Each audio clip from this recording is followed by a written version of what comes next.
adjusting. And we're starting again. Because apparently I don't trust myself. So we shall try from January 27th, I think.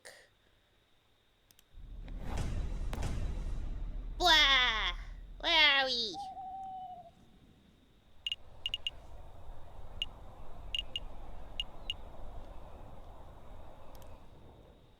Want to see our foods? It's 179! Where am I going to find?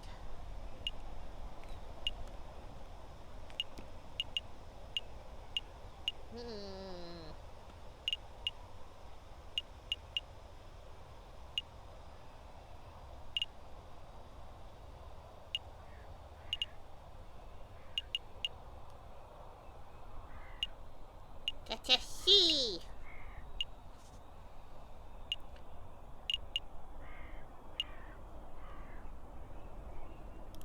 I suppose we should talk to the hospital.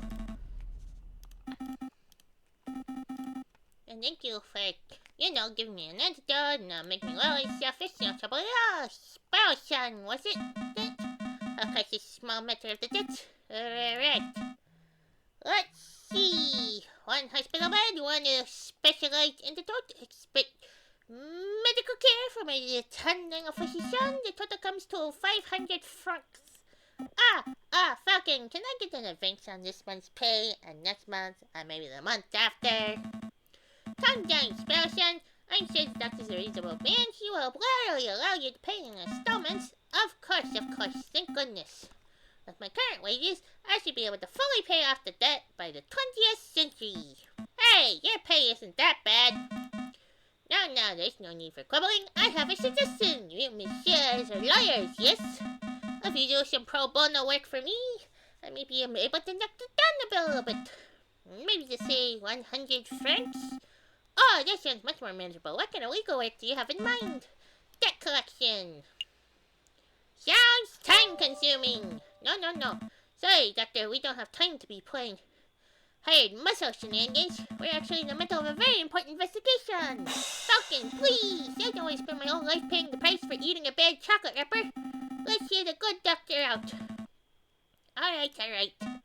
As a man I treated for a small injury a couple of years ago. He's been evading my attempts at collecting on his bill ever since. I wouldn't normally pursue medical girls so aggressively, but I know that the man is a successful inventor. He could easily afford to front the bill. I'd greatly appreciate it if you could pay him a visit and strong arm into loosening his purse strings. Well, I'm not making any promises, but maybe we can swing by the inventor's house if we have free a minute. Thanks, Falcon. Thank you, Doctor. We will dedicate every waking moment to collecting this debt. Wait, I didn't agree to that. Every waking moment. And we shall continue! To the doctors! Le Cox. And we shall skip this because we have seen it before. Ilosas of JJ! Ooh, shenanigans! And we shall go talk to the inventor. Coming! I am Monsieur Gustave Trove. I am, and you are the collectors.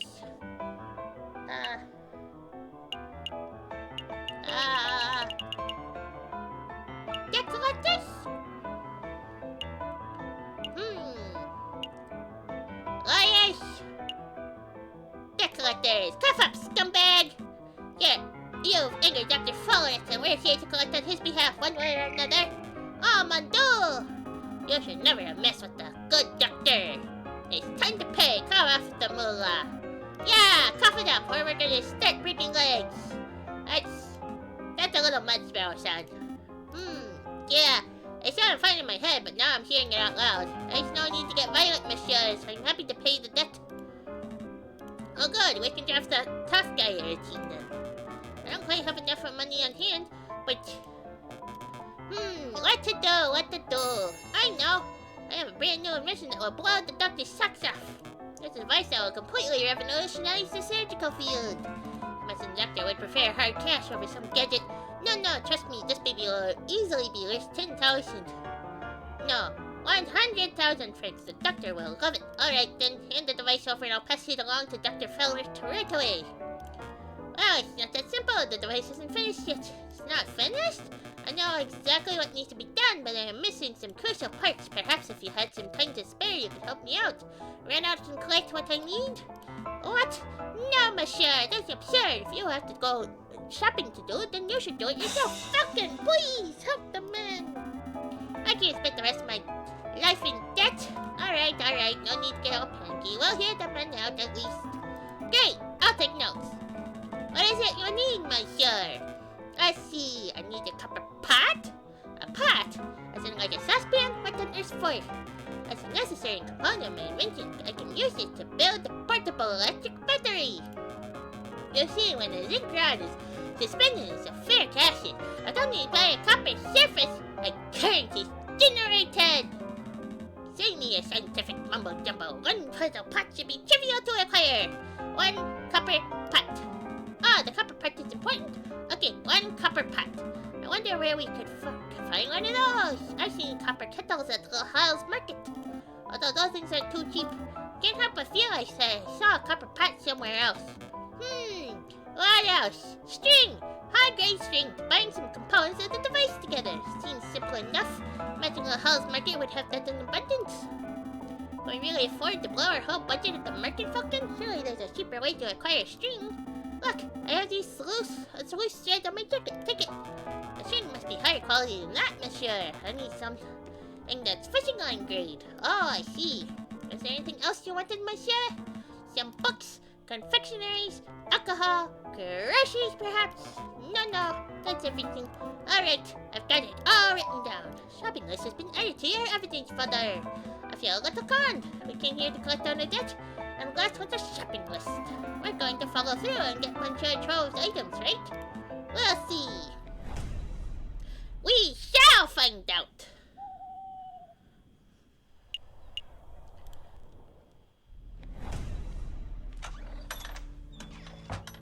Well, this is most unexpected. Monsieur Falcon, Monsieur Sparrowson, I believe this is our first time meeting without disguises or pretenses, as it were.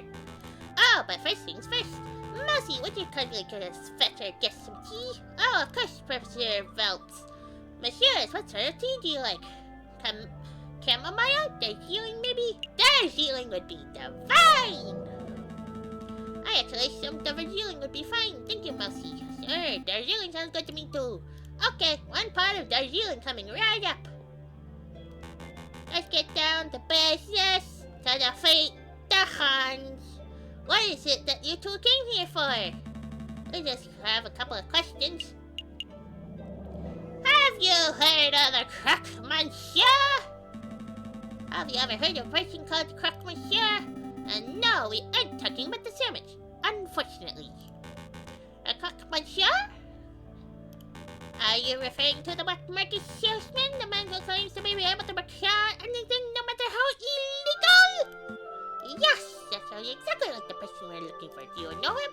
Me personally? No, monsieur. I just know of his vile reputation. I see. Then do you have any idea how we can find him? Meeting the croque monsieur face to face is not easy. The man doesn't make himself known to just anybody after all. I know. I shall do a little investigative work of my own. Come back in 3 days and I will tell you where and when you can find the croque monsieur. That's an enormous help. Thank you so much, Monsieur Veltz. Of course, there is a price. A price? It is just a small fee. A mere 30 francs. Hey, we saved you a derriere over that Prince Juan business. Is this any way to show your gratitude? Monsieur Veltz, you must understand this is no personal errand. We are investigating on behalf of king and country. I'm sure your intentions are noble, Monsieur Falcon, but I'm running a business here. A fox has to eat. 30 francs and I guarantee I will find you the croque monsieur. That's my final offer. What do you say? Well, take it. Here you go, monsieur. Very good, as promised. Return in 3 days or later, and I will tell you where croque monsieur can be found. Rest assured that I will undertake my end of the bargain with care and diligence. I expect nothing less. Thank you, Monsieur Phelps. It is my pleasure. Was there anything else you wanted to ask? Have you heard of a rumor of an uprising? Monsieur Phelps, have you heard of that? Of course. Ah! To winter, bring with you to the centers. I know anti-government protesters were meeting out in the open until the government clamped down on the large public banquets. With the banquets gone, who knows where the centers went? I see. Perhaps I can assist you with something else. That's all. Have a pleasant day. The tea is ready, Monsieur Phelps. It's ready. I'm afraid you're too slow, Mousy. Oh, bother.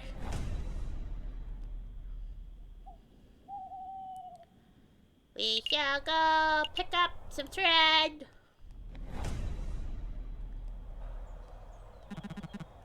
Well. If it isn't the road lawyers, you know you owe me, big guy. I owe you? Yep, my fishing line snapped when I dragged you out of the water the other day. I had to buy a new reel. So the way I see it, you owe me 2 francs for fishing line and 1 million francs for saving your life. I don't have 1 million and 2 francs. Really? But you look so bourgeois. Alright, I tell you what. 2 francs for the line and we'll call it even. I don't owe you squat. I don't owe you anything, monsieur. You dragged me out of the water on your own volition. Humph. So much for gratitude.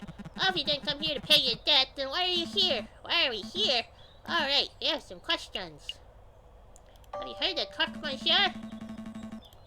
A man called the Croque Monsieur. Nope, doesn't ring any bells. That's a strange name, though. The man himself named himself as a sandwich or was a sandwich named after him. I have absolutely no idea. I can only aspire to have a sandwich named after me one day.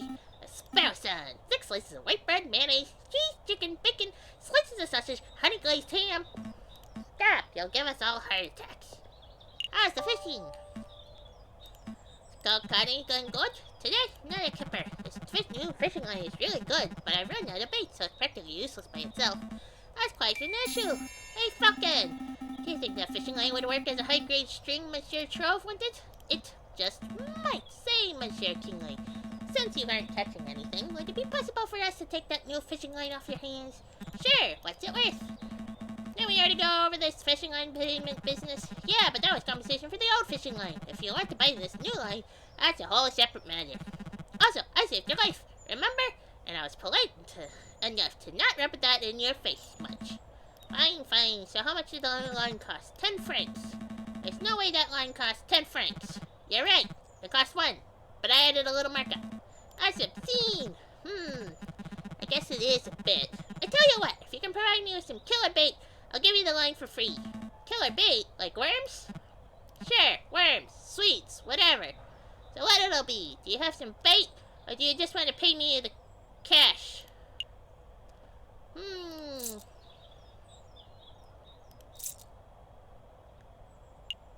I have cash. I'm done playing this stupid run-around fetch quest nonsense. Here's the 10 francs. Excellent, and here's your line. Fishing line. Wait, hold on. Now I have no fishing line or bait. I did not think this deal through. Oh well, can I help you with something else? That's all. I think we're done here. Happy fishing, monsieur. Bye, monsieur fishing man. Hey, you know I can't call him being called that.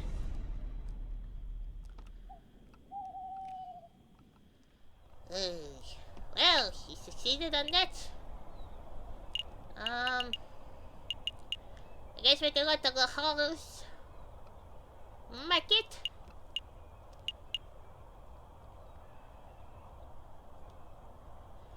We need to look for a copper pot. Okay, so we need a copper pot and a piece of string. What options do we have? I see such a Spider's silverware store. Too pricey. Take it down a notch. Oh, wait. Hold on. Save and quit. Continue. Freak. I went to the wrong location. We are on Monday. Let us see if where is she? Let us see if she has anything for us. Ah, there you are. You guys help me with this little dilemma. Which is better, Great Britain or the United States of America? USA! You guys are kicked. Yeah. Also because they're proving themselves to be a unique and formidable nation. It's quite remarkable what they've achieved in such a short period of time. Lots of opportunity there. What is this about money myself? Well, I'm thinking about taking a long trip. Everywhere I go and people are angry and what? Meow.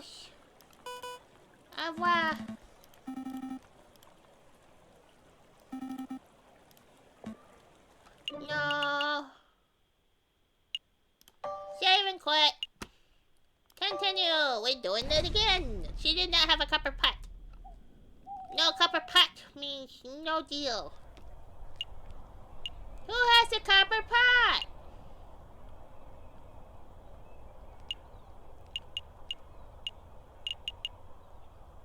Who has a copper pot? Who has a copper pot? Who has a copper pot? Who has a copper pot? Dun dun dun dun dun. Dun. What do you think, chat? Where should we go? Wait, who has a copper pot? I guess we can keep looking around to see if anybody has a copper pot. I need a copper pot. I don't want to buy little chocolate.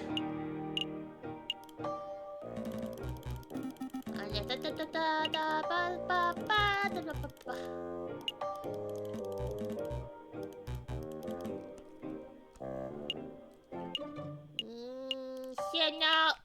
That's no good. Continue. Let us try somewhere else. Let us try. I guess we can try the house.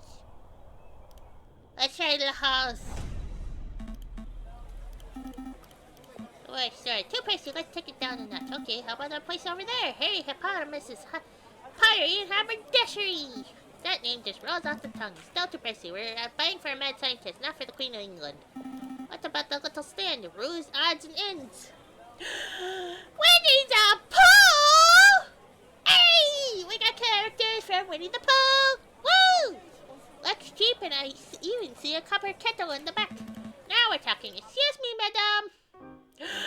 Hey! Wait! Those two look familiar! I recognize you. Weren't you two the begging outside Chateau Crenerie a couple of weeks ago? Yeah, that was us. Thanks for your generosity, monsieur. We put your money to good use, see? We started a business.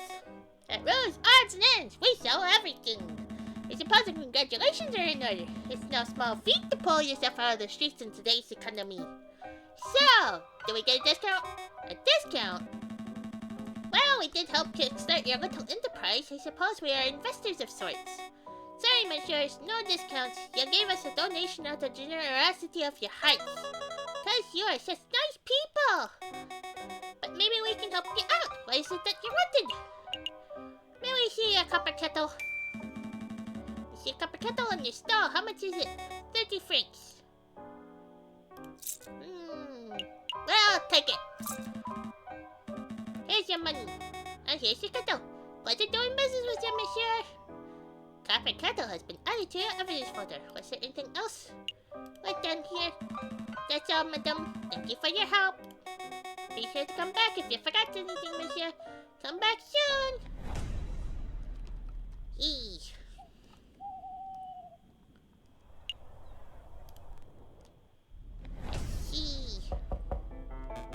Come in. If he doesn't like what we brought to, I'm going to be mad. Ah, it's you two. Have you managed to gather the materials I need? Yes, monsieur, the string and copper pot, exactly as described. Here you go. What is this? A fancy kettle? It's made of copper, I suppose, but that's an odd choice. It was a little tricky to procure the necessary items, but with a little bit of asking around, we managed to find suitable substitutes. There's a general store down the street that sells certain and discounted copper pots and the like. I assumed you would have gone shopping there.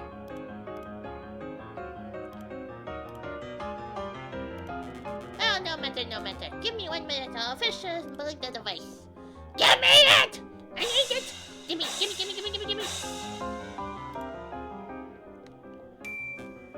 Ta-da! May I proudly present you to you. Oh, stop! Shaw's magnificent Explorer Extractor surgical device. Trademarked, patent pending. It looks like a pair of kitchen tongs hooked up to a stewing pot. Agreed. I wasn't expecting something so low-tech and, well, bad. Perhaps a demonstration is in order. One moment, if you please. Psst, Falcon! That thing looks like junk. The whole fish quest has been a waste of our time. I suspected that man was delusional from the very start. It explained why he was being treated by a mental health professional. There's nothing to be done, though. Let's just humor Gustav until we get an opportunity to leave. Cut our losses. What about my medical debt? Time for a demonstration. Get ready to have your stockings blown off, messieurs. So here we have one piece of regular meat. Imagine, if you will, that this is a soldier. Okay? That meat is a soldier. An oddly shaped and potentially tasty soldier. And here we have a small piece of iron. Imagine, if you will, this is a musket ball. So our soldier is wandering through the battlefield and securing the world when all of a sudden, BAM! That person has been shot! The musket ball has been embedded in the man's flesh! I'm scared, Falcon. He slammed that metal into the piece like a madman! Quick, messieurs! You're a battlefield medic! The soldier is wounded! You have precious little time! What do we do? Let them out. Too late. He's gone! Battlefield surgery!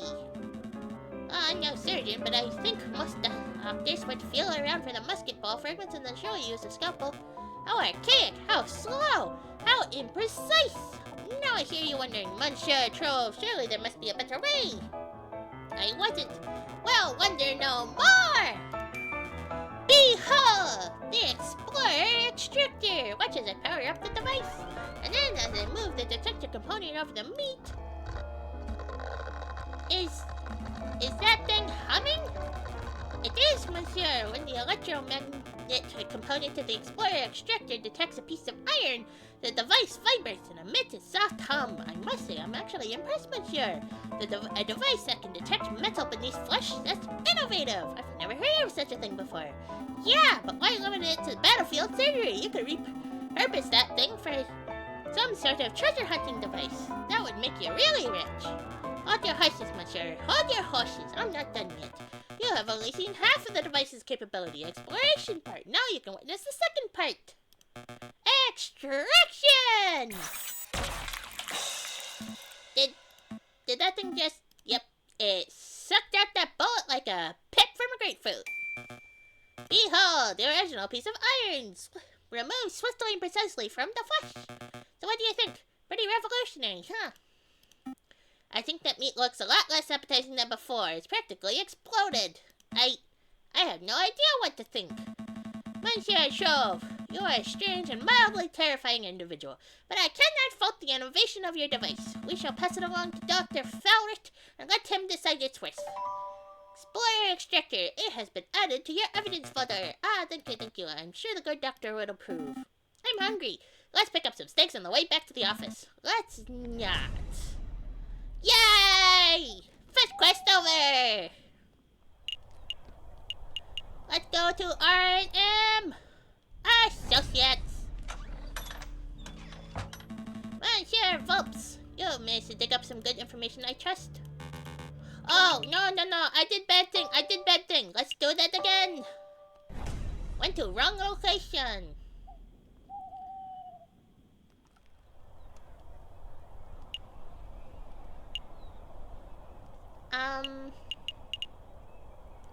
Madam Quazelles.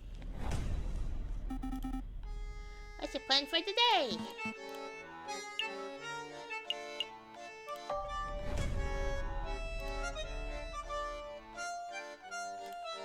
Oh, did we... Continue. Okay, apparently we already did that, so we are going to a different location. Notre Dame Cathedral. I'll get this power sound stuffed in the cathedral. We are going quickly, because I don't want to read this all again. It does look familiar. Could you take a look at this? The Book of Judges.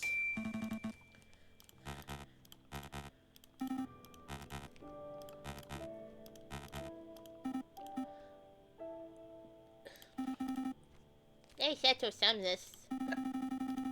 It's poetic! Ow! Keyword of the day is atom!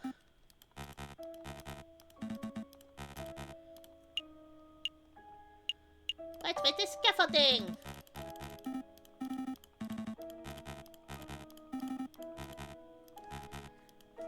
That's all. I think we're done. And we shall go to R&M Associates. I hear Vops. There's good news and bad news. Let's hear the good news. I found a way so you can meet the croque-monsieur. He lurks around the Rue de Marmosets on Friday evenings. The Rue Marmosets. Oh, the monkey. Blah, blah, blah, blah, blah. And I think we know the password. We do! We do know the password! Rue de Marmosets, Rue de Marmosets. It must be. Excuse me, monsieur. I don't recognize you fellas. What's the password? The password? Atom! Oh, I took you two fellas for bird brain cops, but you actually know the secret password. So what do you want? Well, let's start with introductions. You're croque-monsieur, are you not? That's croque-monsieur to you. Mon Dieu, people are always getting the pronunciation wrong. I'm not really hearing the difference. In any case, croque-monsieur, my name is, don't tell me, you idiot. Bringing up names can mess up an entire meeting. Why do you think I use an alias? Just tell me what you want. A fancy gun, a cheap gun. Information. Tell me about the rebels. Ba ba ba ba ba ba ba ba ba ba ba ba ba. You take checks?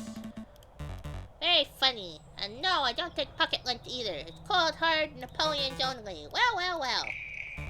Hey, Mayday! It's the fuzz! Cheese it! Wait. Croque-monsieur, come back! Never fear, Culkin. I'll tail the dastardly fellow. Don't get too close, Sparrow son. That crocodile's got a gun. What's all this ruckus? Playing cops and robbers, are we, JJ?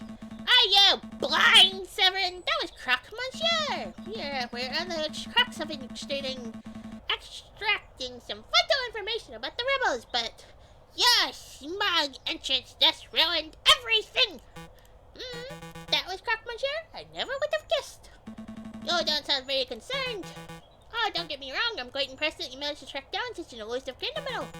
But I have something much more pressing that I need to discuss with you. More pressing than finding the rebels? Perhaps. JJ, I want you to answer this question sincerely and honestly. Did you go by a different name prior to enrolling at first law school? What? Yes? I don't deny it. A man has a right to change his name. Indeed, a man does have the right, but why would a man do such a thing? Maybe he doesn't like it. I don't appreciate your hesitant tone. You sound just like Inspector Valenti. Wait, that's it, isn't it? The inspector ordered you to dig up some dirt on me, didn't he? Answer me, Severin! What's going on? What did Inspector Valenti say? Please, man, that croc can run! It appears you two are making solid progress with your investigation into the rebel group. I'll be sure to let the inspector know. Where are you going? We haven't finished our discussion, Severin. We have. I've learned what I came here to find out. Good day, JJ. Good day, Sparrow son. What? Please, was that all about? It doesn't matter. Severin's just poking his beak where it doesn't belong. Heh, nosy blader. So tell me about your little adventure. You lost the croque-monsieur, I take it? Yeah! He looks like a stumpy reptile, but he ran like a gazelle. I lost him in no time at all. I see. Well, the croque-monsieur's lead gone. We are first reading a bubba at the end. Oh, where's my mouse? He dropped something during the chase. He dropped something. What exactly? I'll show you. Follow me! Please. I think you need to get more exercise. Yes. Ow. Ow. Ow. Undo! What is it now? Muscle cramp? No, my foot is hurting. I think I got something in my shoe. Well, get your beating from Barrett. This is where you saw the crocodile drop something, yes? Somewhere around here. And let's put on our investigative hats and find whatever it is. Yeah, this is. Yeah, this. This is the thing that Croc Monsieur dropped. It's a list. 40 muskets, 20 pistols, gunpowder. Be delivered to the sleeping city. It was nothing. But the sleeping city? Where could that be? Well, it's a city that sleeps a lot. Yes, and we'll need to go to the library.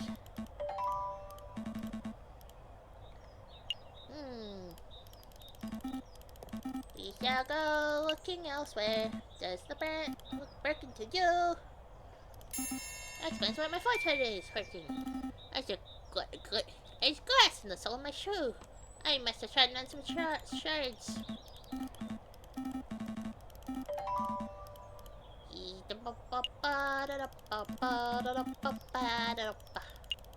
We are zipping through.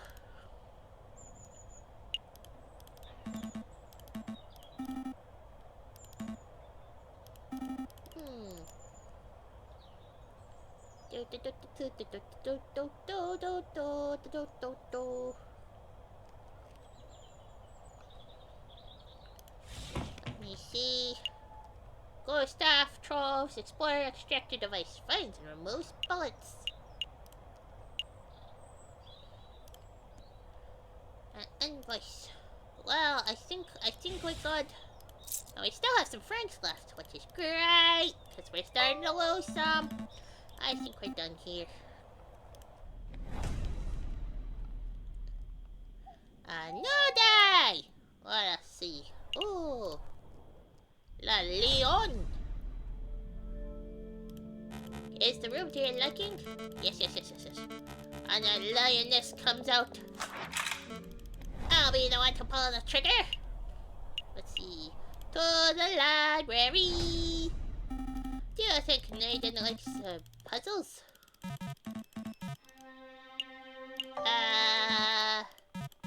You messieurs. Yes, because we are idiots apparently.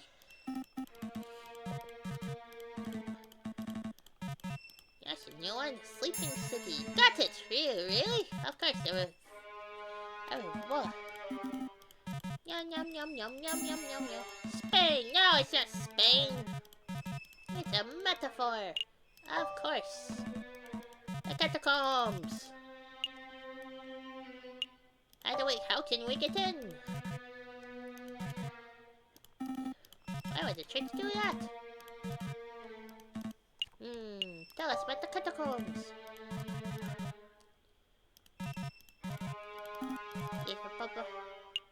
That is all.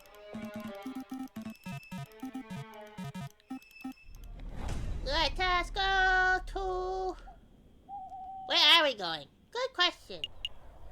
The Marmoset, the Palace de Justice, Notre Dame. And his pen. Someone's hiding. Go hide.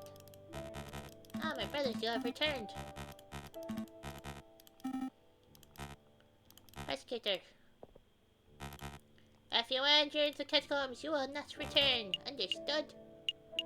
Loud and clear.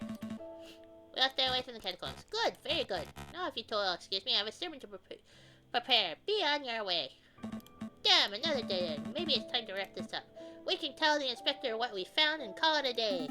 Don't quit just yet. I managed to take something from the friar's pocket when he gave you his little warning. Seriously, again? That's becoming something of a habit for you. Well, go on then. Let's see what you pilfered.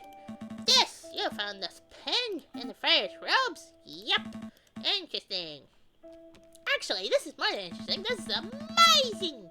It's the exact same pen that Judge Romulus uses. It even contains the same green ink. Ah, do you think it's exactly the same pen, or do you think Romulus and Rumius has a matching set? I honestly don't know. But I do think this may come in handy. I'm going to keep hold of it. We're still at a dead end, though. My gut tells me that the friar is hiding something, but I can't get him to cough it up. It's not like we can beat the information out of him. Let's just go do other stuff. Maybe we'll stumble across some more clues. Maybe you're right. Let's go! We do not have enough for our chocolates. What? Ah, you've returned. Were you successful? Well, Monsieur Trove didn't have any money, but he did give us something that he claimed to be extremely valuable. Go ahead, take it. He said you could keep it. What is this? Monsieur Trove called it the Explorer Extractor. He said that it would revolutionize the medical field. I don't quite understand how it works, but maybe I could demonstrate it if you have a piece of meat and a lump of metal handy?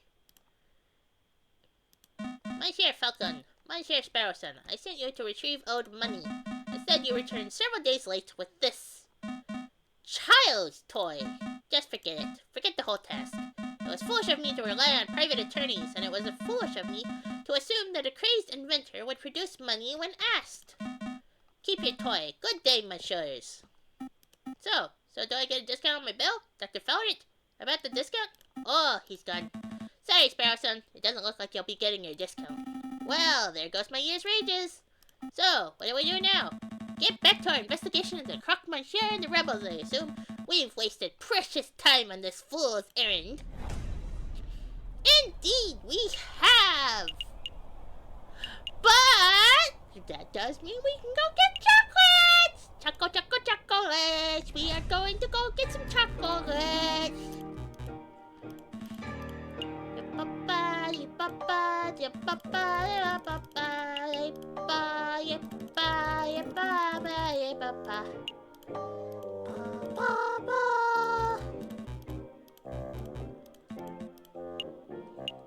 May I have a chocolate recommendation? I'm looking to borrow a box of chocolates for a friend. May I have a recommendation? Could it be? Am I the friend? No. Yes, those are perfect. Take them. 5 francs. I'll take them. May I have them wrapped? Certainly, monsieur. One moment, if you please.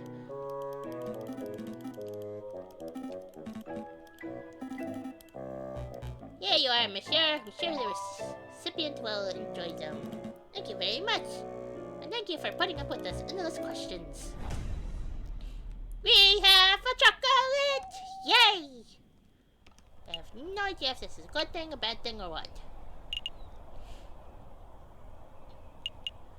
I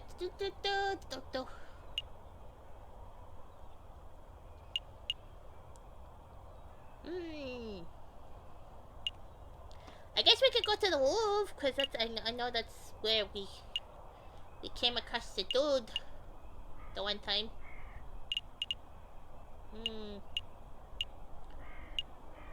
Let us see.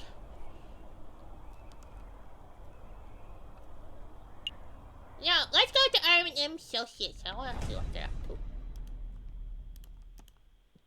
Not even Mousy. Where's Renard? No idea, but it's no matter. We have plenty of other leads to pursue.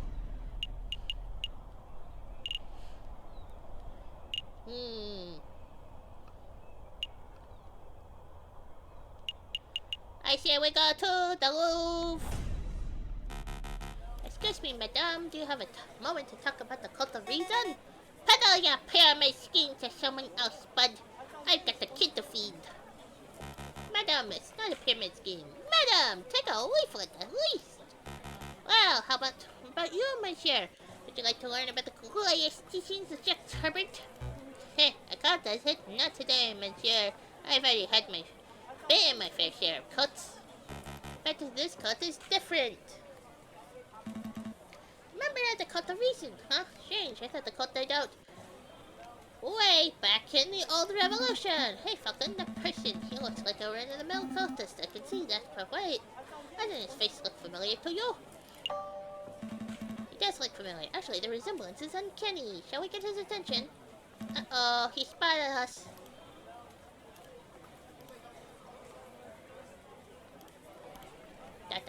Da.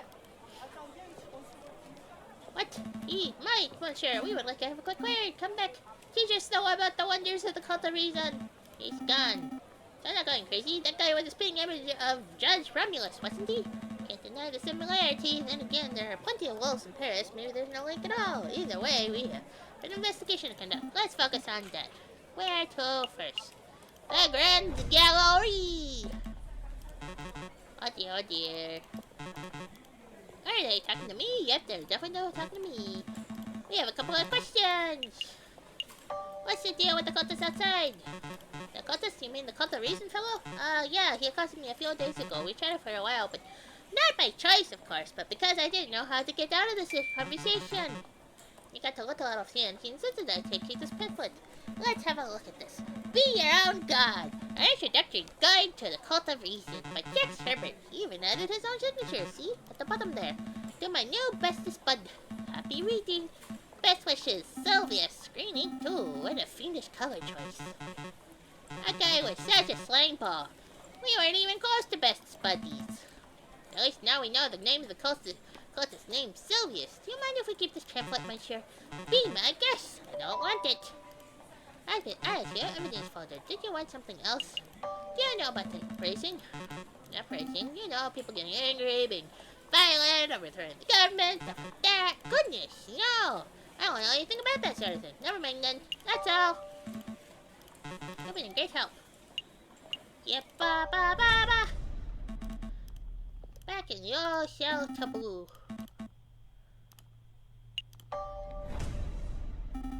Hey Falcon, isn't that an old friend? Yo, you promised to get my sentence reduced. What happened with that? Why am I stuck in mule work? Well, we've been a little distracted. We had this mess case, and now we're investigating some stuff. But I guess we can fit in some time to see the judge.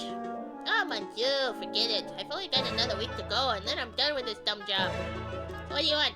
I haven't found any actually bits of paper today, if that's what you're hoping for. Actually, we just wanted to ask a couple of questions if you have a moment. I have a moment, just one, mind you.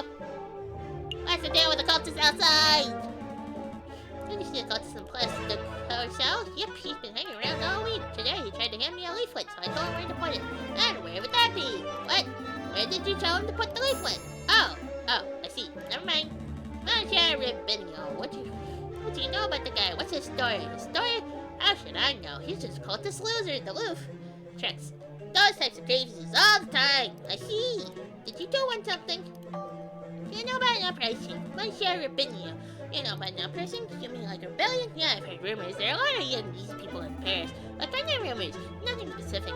Just that there's a group planning to form a huge protest before the end of February. Some say it might go violent. If I were wise, you would probably fly out of the city as soon as possible. So you said, some people say. You plan on leaving? I couldn't leave it. I couldn't if I wanted to. No thanks to you guys. But in any case, I'm sticking around for the photograph opportunities. Wartime photography. Imagine the possibilities. Sounds profitable. Sounds like easy money. I betcha. Ka-ching. Anyway, did you want something else? That's all. We'll let you get back to your work. Are we all done here? Yep, let's go. Good call. We can come back later if we ever miss something. We are making progress. Woot woot. Roots and marmosets. Hey, I think we got all the important stuffs.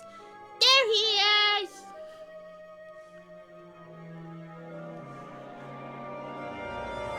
That's the roaster who shot the crook, monsieur. I think we are good. I think we got all the important stuffs. I went back and we got the machinery. I think we're getting close to unraveling this whole rebellion nonsense. Let's not dawdle, Sparrow-san. We're nearly there! Yay! Alright, let me just deal with this letter first. Spam? I don't think so. It's from Cocorico! Severin? Well, go ahead, Sparrow-san. Let's hear it. JJ, if this letter reaches you uninterrupted, then it means that I have been captured or killed by the rebels. What? Last evening, the inspector gave me a tip-off at midnight of a midnight trade between the rebels and the Croque Monsieur and Rue de Marmosets. I intend to watch from the shadows, but I know that such a mission is a dangerous one. Wish me luck. If this is the last correspondence you'll ever hear from me, then I suppose I should end on a positive note. Falcon, you're a good friend and an excellent lawyer. I'm sorry for belittling you all these years. Kind regards, Severin Cocorico. Is Is this for real? There's no way! This letter has to be some sort of setup. It's Severan's handwriting. Where do you think he is? I don't know. Why would he go alone? I don't know. But we have to go help him, right? I mean, if that train was at midnight last night and it's 10 o'clock now, you might still be okay. Maybe. I don't know. I don't know. I don't know. I don't know! Come on, Falcon, pull yourself together. We got to act fast while there's still time on the clock. You're right. Sparrow Son, grab your coat. We're going to go save Severin! Really? Are you serious? Absolutely. I know we can do it. With all the investigating we've done over the last couple of weeks, I think we know the rebels better than they know themselves. I did it! I did it! He doesn't, he's not concerned about it. Yay! I think we got all the stuffs. We can find them. We can outwit them. We can bring Severin home alive. Wow, you're bursting with confidence, but where are we going? With Severin's letter not clear, she was investigating the route to Marmosets, so that's where we should start. Yeah, let's go! I'm so excited! We did it! We are making progress! Hey!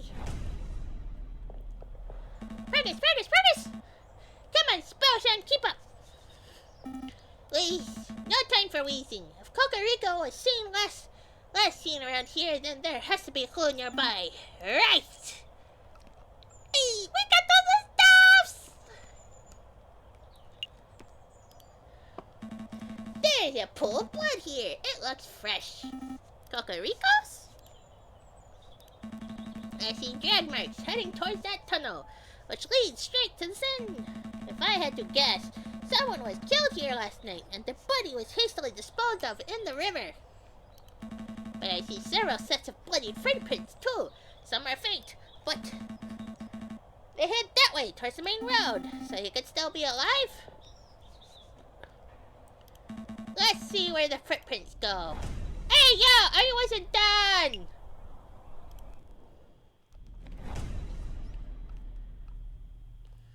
Here, the footsteps led right into Notre Dame. It seems that way. Unbelievable.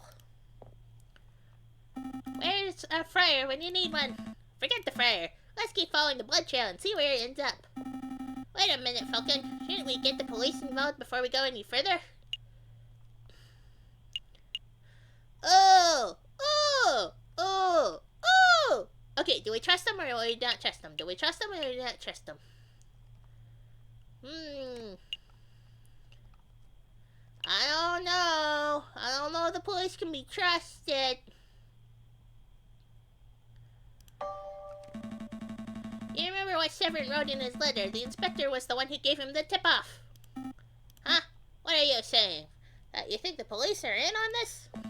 At this point, anything's possible. We have to stay focused on the trail. Hey, wait up. That way leads straight down to the catacombs. Man, I'm famished.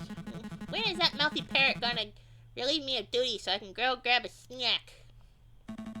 The trail keeps going. Hey, isn't that the concierge jailkeeper Clark? It's Clark, you dummies. I had no idea you were a religious man, monsieur. I'm not. I had a career change. Private security pays much more better than regular old jail keeping, you know. Monsieur, we don't have time for this, so I'll keep it brief.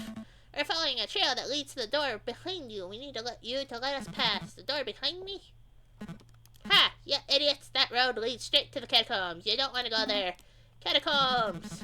And besides, just because I know how to get in doesn't mean I'm gonna just let you go. I'm just going to let you pass. I got a job to do. I have integrity. I promised to act as a guard, and that's what I'm doing. You want a bribe, don't you? Bingo! What you got? Here's a present. Must be tiring to stand there all day, all night. I bet you would love something to eat. Now that you mention it, what you got? I got a box of chocolates. Here you go, monsieur. Oh, yeah. That's a jackpot right there. Gimme. What do you say, monsieur? Can we go in? Oh, yeah. No problem. That's the door behind me. I ain't stopping you. That's the door to the catacombs? Is that simple? Yeah, it's that simple. What were you expecting? A hidden bookcase or something? Go on. Go look.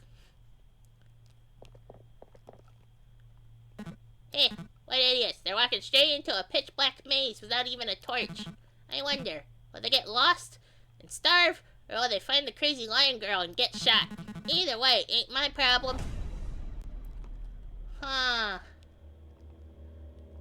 Upon entering the doorway, Falcon and Sparrowson find themselves at the top of the town staircase that spirals into the abyss below. Here goes nothing. They begin to descend.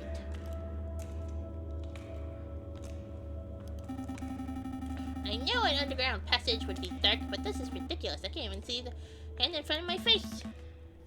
Just keep putting the foot in front of the other. That's right now, but we would, so we could be able to see where we're going. Plus, all the benefits, and I would be calmer. We reached a dead end. Ah, good thinking, just like Theseus. Wait. Blah, blah, blah.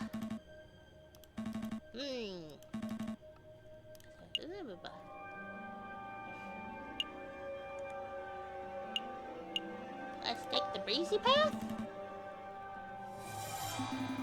Must feel weird and bumpy. What kind of stone is this? Hey, I break through you, but that's not stone. Wait, so what is it? We're in a crypt. Oh dear. His life is on the line. You're right, we should stay focused. Oh, it looks like the path branches again. Is it coming to the right? I see it too. There's definitely a light on the side. Oh, the light path. It's definitely getting lighter. I can see my hand again. But that means we're getting close to the exit, right? Maybe this has all been a wild goose chase. Hush. Listen. Voices, voices. We're getting close. Wait, Falcon, aren't you scared? Terrified. There they are. Ask one more time. What is your name? Are you with the police, the royal guards? Speak, bird.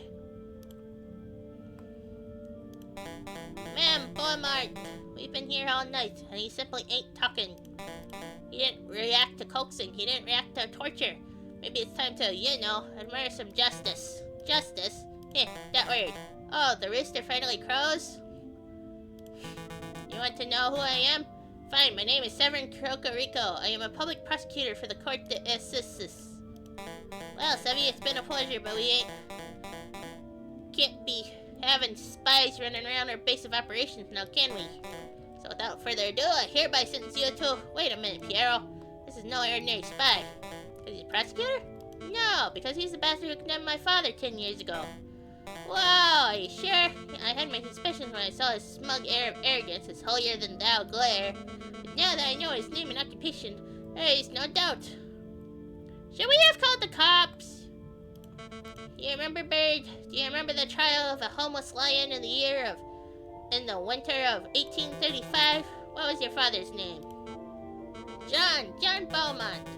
What were his crimes? His only crime was trying to feed a starving child. He took a handful of vegetables from a grocery stand, not out of greed, but out of sheer desire to see me survive. But he was seen by policemen, another arrogant cockerel like yourself, actually. My father was thrown in jail. He was dragged to court. I had the privilege of watching the proceedings from the stands. I remember your sharp words. This man is a thief. This man is a scoundrel. He deserves the harshest possible punishment for his crimes. You didn't care about the consequences. You didn't care about why my father did what he did. All you cared about was fulfilling your lust to see a criminal behind bars. My father received a sentence of 5 years. He died on his third. Do you remember him? Mademoiselle, in all my days as prosecutor, I have seen over thousands of cases. I'm not going to remember a single bread thief. You rotten Conyard. We're all just insects to you, aren't we? Who cares if a child starves in the streets as long as you put enough criminals behind bars to meet your quota? Am I right? Your silence speaks volumes of your guilt. Severin Cocorico, you have been tried by the people of the Second Republic.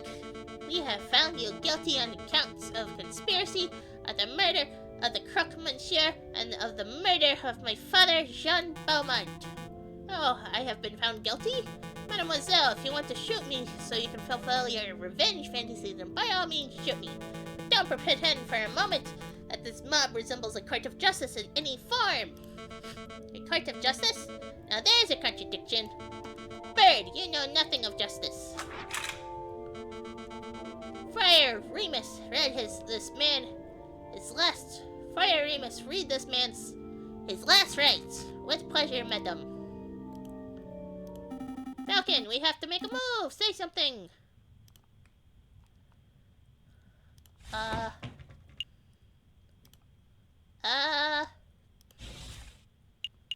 Speak up, maybe. Alright, I'm going in.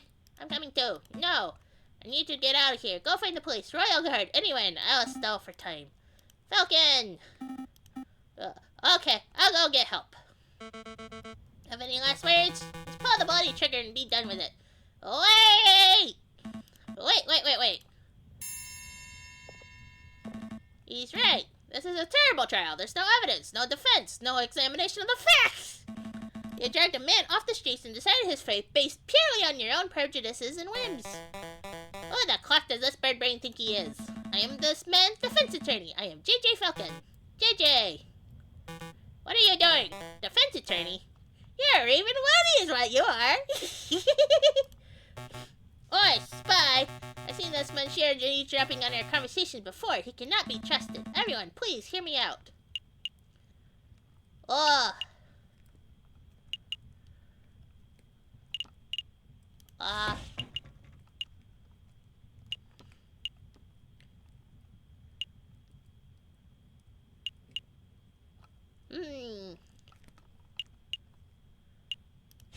The friar?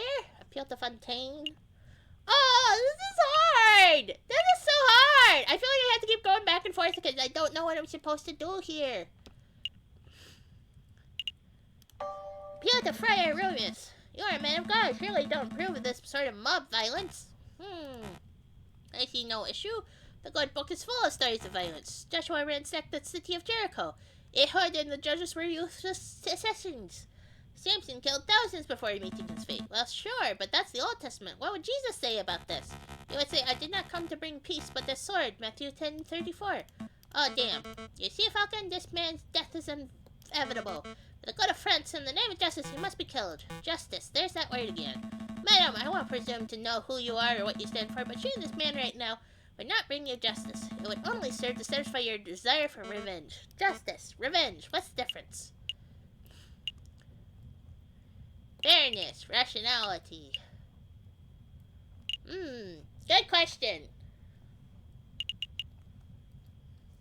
Is it due process?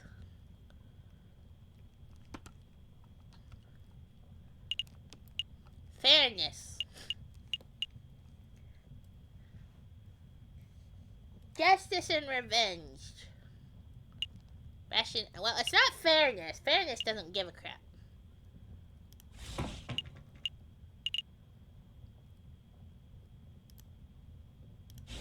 Rationality? Oh, this is hard. Rationality, madame. Justice carried out on the basis of hard facts and logic. It isn't distracted by petty emotions. If I'm putting aside my emotions, I can see this bird's guilt. Then this is your opportunity to prove it, madame. Show that you're the leader who acts with reason, not brute irrationality. Madame, surely you aren't entertaining the words of this heathen?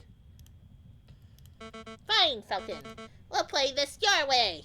We shall form a formal trial for the murder of Coq Monsieur. Excellent. Shall we head back to my office and file the necessary papers?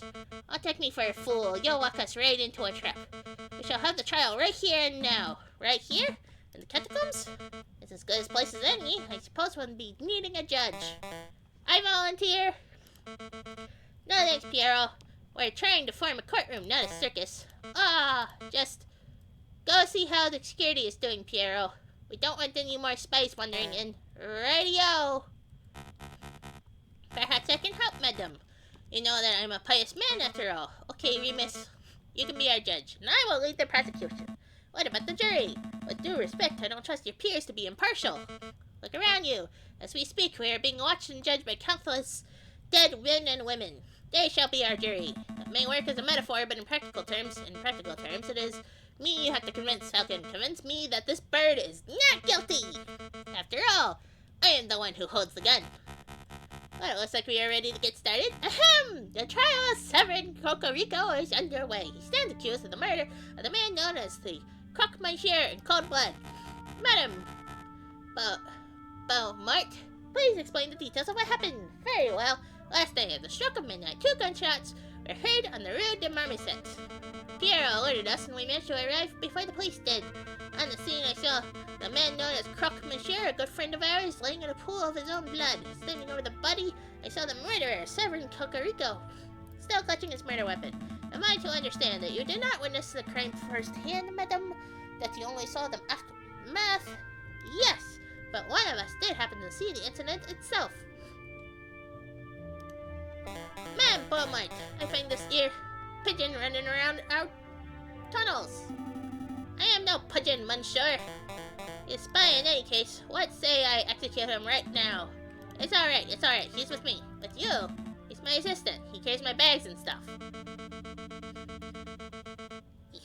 I trust that you do not have any other assistants lurking around the corner? No, madam. And take your lackey out of my sight.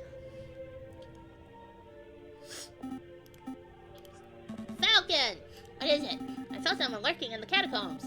I think he was watching us from the shadows. Another rebel? I don't know. But he got spooked when he saw me. He dropped this. What is this? A political pamphlet? Cult pamphlet has been added to your evidence folder. Cult of reason. I think we know it's the other guy. Well, I best be getting back to the patrols then. Not so fast, Piero. You witnessed the crime firsthand, did you not? I did, madam. Wait, ma'am. When you can be our first witness, go stand in the center. Okie dokie. Do I need to say an oath or something? That'll be necessary. We trust you. Just tell us what you saw last night. Piero, okie dokie. I saw it as plain as day. The Croque Monsieur was just minding his own business on Rue de Marmoset, and all of a sudden, this brute of a rooster appeared with his gun in hand. Bam! The rooster fired. The croc slumped to the floor. Using the last of his strength, the Croque Monsieur drew out his own gun. Bam! The croc fired back. So to clarify, Cocorico shot first? Yes, ma'am. No question there. What happened next? Well, I knew you guys, Fontaine, Remus, and you, ma'am, were only a stone's throw away at the cathedral, so I ran to get your help. We all right, back onto the scene, maybe a minute after I had left it. And there I saw the dead Croque Monsieur with the murdered Severin Cocorico with my own hands. Thank you for your report, Piero. It's nothing, ma'am. You'll see, Falcon, Piero is not the sharpest knife in the kitchen. True that. But he is honest to a fault. I would trust his word with my own life. I don't doubt the man's honesty, madam. Nonetheless, I would like to cross-examine the witness. Cross-examine? What does that mean? I don't claim to be an expert of the law. That was always my brother's role in the family. But I think a cross-examination means that Falcon would like to waste our time by asking pointless questions. Actually, it means I would like to make sure that Piero's story holds up to under scrutiny. Yes, I will be asking questions. Only questions that directly relate to the case at hand. Clearly a pointless stalling tactic, madam. Shall we put it into this trial? No. We'll let the bird have his little cross-examination. But I'm warning you, Falcon, don't mess with me. Don't mess with you. If I get the slightest inkling that you are rambling to stall for time, I will end this trial on the spot. Do I make myself clear? Start questioning Cocorico's shoe size or the color of Croque Monsieur's underwear. What? And I'll lose my patience. I would too! Why are you asking about the crocodile's underwear? What? Yeah, I get it. Cross-examination! I saw it plain as day. Well, that doesn't make sense. It was midnight.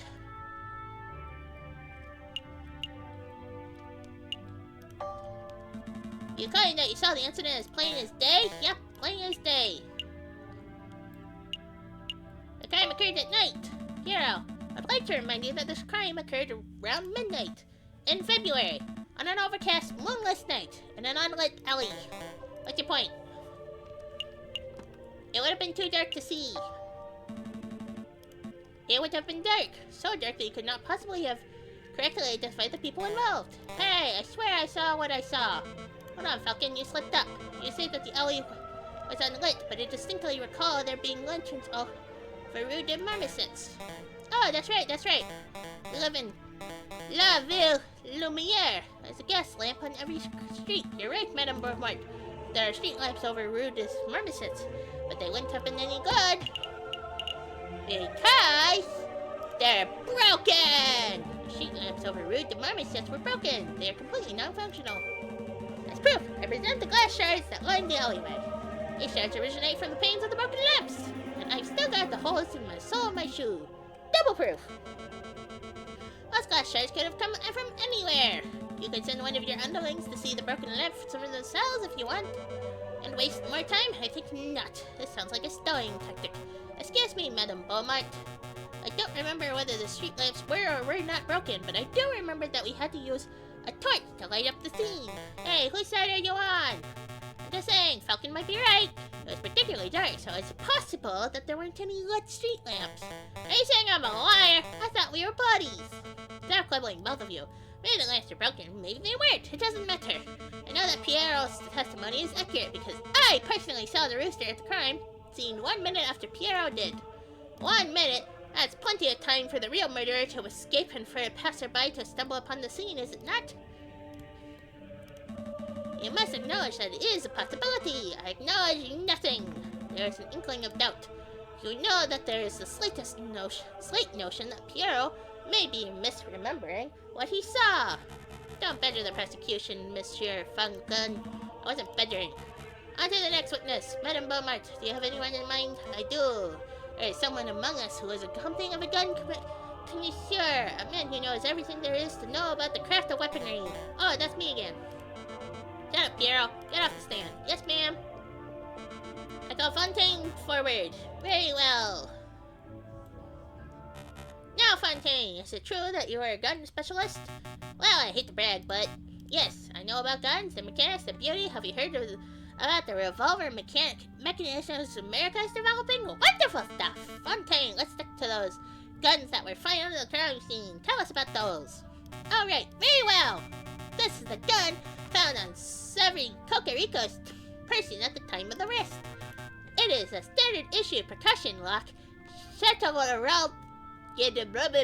pistol, 25 centimeters length, 15mm caliber. Lots of police and soldiers carry these dull things. It's a gun that says, I am a reliable man of the law. That sounds like a Cocorico, does it? Cocorico has always told me that the riding crop was his self-defense weapon of choice. It's strange that he had a gun in the first place. Gender pistol has been added to your evidence folder. And this is the gun found on Croque Monsieur's corpse, clutching tightly in his hand. A standard police pistol when he was captured. It is a turnover pistol, double-barreled, ivory handle, 20 centimeters in length, 13mm caliber. This is an exquisite and highly customized gun. That's one of a kind. Whoever used this weapon knew their stuff. The Croque Monsieur was a legendary arms dealer. It's no surprise that his personal weapon would be something so flamboyant. Turnover pistol has been added to your evidence folder.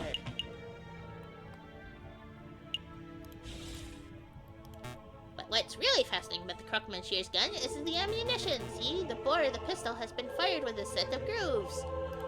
Please stop, Fontaine. I didn't call you up to hear you show off your gun knowledge. Tell us what you uncovered when you examined the Croque Monsieur's bullet wound.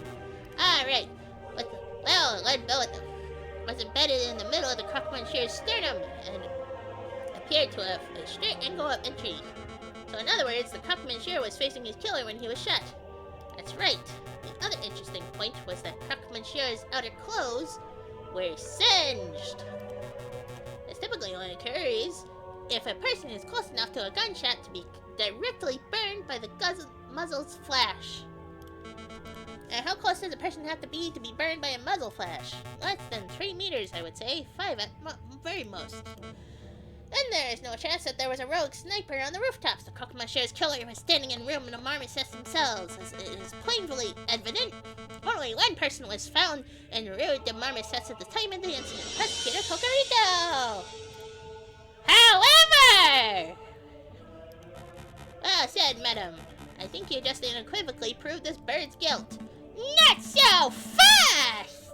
I would like to cross-examine the witness. I don't think so. You're overstepping your bounds, Bird. We'll let the lawyer try, Remus.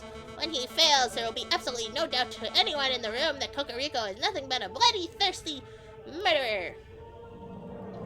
Cross-examination! Select a statement to question.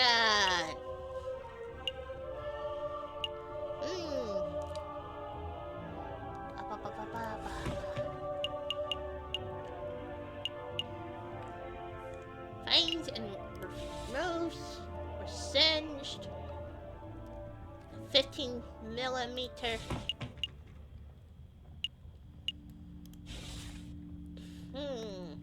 This is difficult. Monsieur was shot in his chest and his clothes were singed. Nyang, nyang, nyang, nyang, nyang. Highly customed, double-barreled turnover.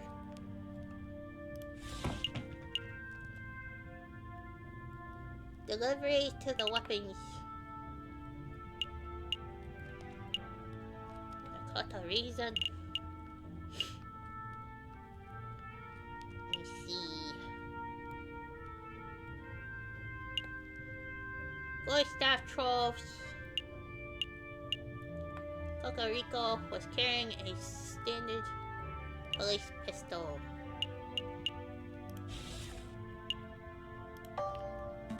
Untamed, you see the cockmancher was shot in the chest at a straight-on angle. May I have a diagram? May I have a diagram? Yeah, let's do that!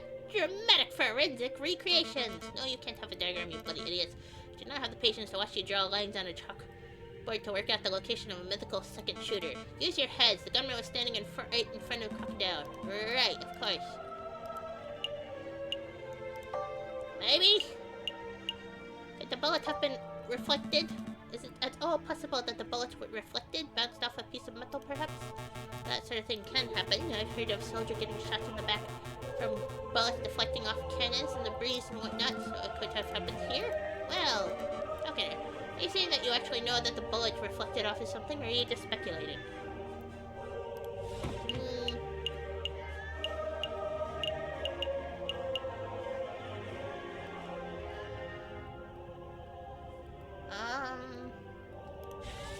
I don't know. Hold on, hold on! Yeah. Stupid cat! Wow. Give me sec. We must pause. Cat is requesting.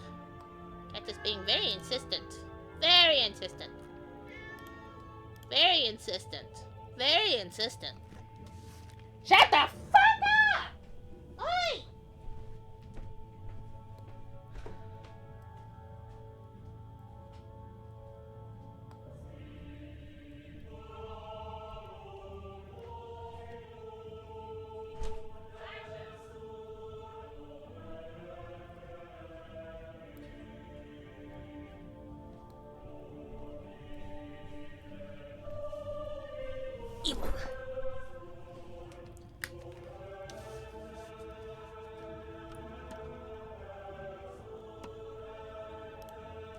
Okay, we're back. We're doing that again. Alright. I'm just speculating. Asking what's possible. I don't know much about guns after all. That's plain to see. Let's get back on track. No.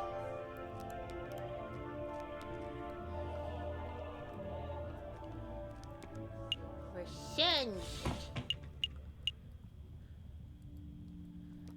Nate.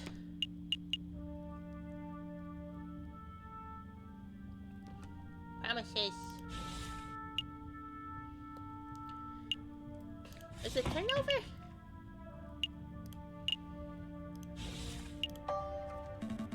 Untamed about Cockmancher's turnover pistol. Tell us about the ammunition.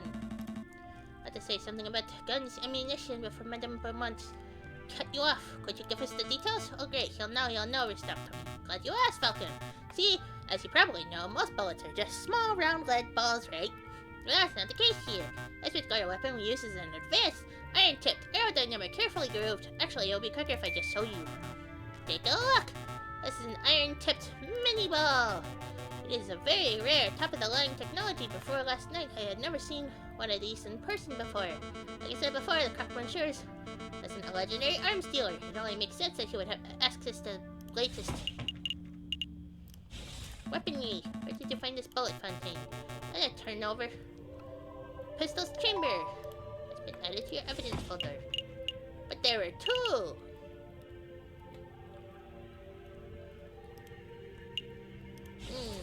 Hold on, I'm confused. I thought Croque-Monsieur fired his gun, so how's it possible that his gun was still loaded with the bullet? Turnover pistol is double-barreled. That means it can hold two bullets at once. Ready to be fired, quick succession. Ah, I see, the Croque-Monsieur fired one bullet, but died before he could fire the second. I guess you have no more questions about this matter, Falcon? Where's the other bullet? Not just yet. There's the other bullet. What other bullet? A fired mini ball. There were two shots that night, remember? One from the assailant, one from the crocodile. I scoured the scene for a couple minutes, but I couldn't find it. It's a pity. It would have been great to have two of these magnificent bullets. Madam Pomart, did you find it? A fired mini ball in Cocorico's body? In his body? You are asking if Cocorico was shot by the bullet? No, that much is plain to see. So again, I must ask, where is the fired mini ball? No, I don't have any clues. What are you trying to get at, Falcon? Isn't it obvious? The bullet was embedded in the alleyway wall. It wasn't embedded in Cocorico, and that means it hit the murderer! The bullet hit the murderer, the real murderer. It must still be embedded in whoever attacked the Croque-Monsieur. A ludicrous notion. Makes perfect sense. The double-barreled turnover gun, the missing bullet. Fine, I'll humor you. Let's say the bullet did indeed hit the real perpetrator. What of it? Well, it's only been a few hours since shooting. Presumably the person would still have the bullet lodged in them. Fine, the person with the unique iron mini-ball embedded in them. Then you'll find the real murderer. That's reasonable, but we don't have time nor resources to search every citizen of Paris to uncover an injured gunman. You don't have to search everyone in Paris. I believe the murderer to be someone in this very room. Oh, you think we have traitors in our ranks? I do. This was obviously a planned attack. Someone invited Cocorico and the Croque-Monsieur at the same place at the same time in order to create a setup. Only someone with a rebel's connections could engineer such an event. This is ridiculous. Are you really saying that someone in this room was shot last night? That's clearly untrue. A bullet wound can be concealed.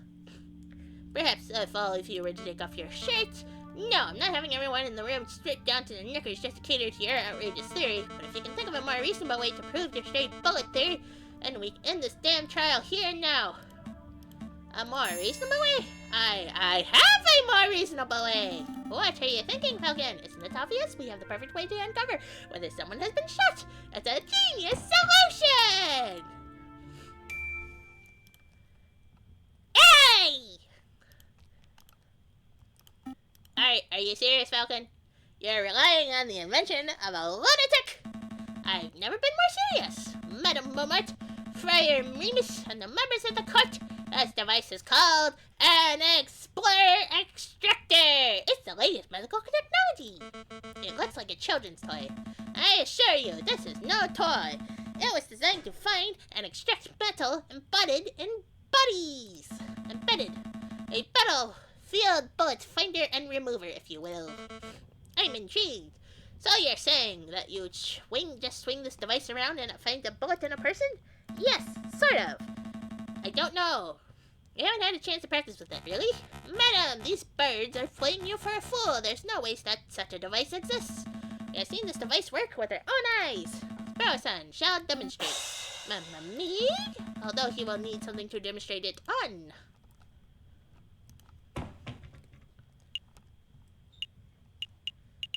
We don't have anything to demonstrate it on. Oh, is that where the chocolate comes in? Whoops. Here we have an iron-tipped mini ball as presented by Fontaine moments ago. Observe! I placed the bullet in my closed fist. It now represents the fired bullet that is currently embedded in the murderer's body. Allegedly. Now, Sparrow-san was assured what happens when my hand is scanned with the Explorer Extractor device. So I just do this, and It's humming and buzzing. Is it really detecting that bullet? Absolutely! An intriguing device. Hey, what happened if I were to extract it right now? But please don't. You remember what happened to that steak, right? My. What is this feeling? It feels like power! Don't let it get to your head.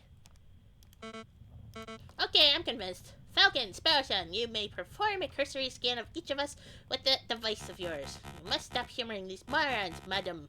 What good is this doing us? Remus, they may be morons, but this test will grant us certainty of the rooster's fate. I can afford that time. Hey, Falcon, what will happen if the murderer is someone not present in this room? It most likely isn't. What? I'm stalling. Falcon, get a move on, you two. I really must express my displeasure that you are going along with this farce, Madame Beaumont. Let us end this trial right here and now. You can get the justice you so crave. Don't worry, Remus. My patience for this bird brain is wearing thin, too. And this asinine scheme of his will fail. You will face the consequences. Lucky Bird can scan the rooster first. He is the prime suspect after all. Okay.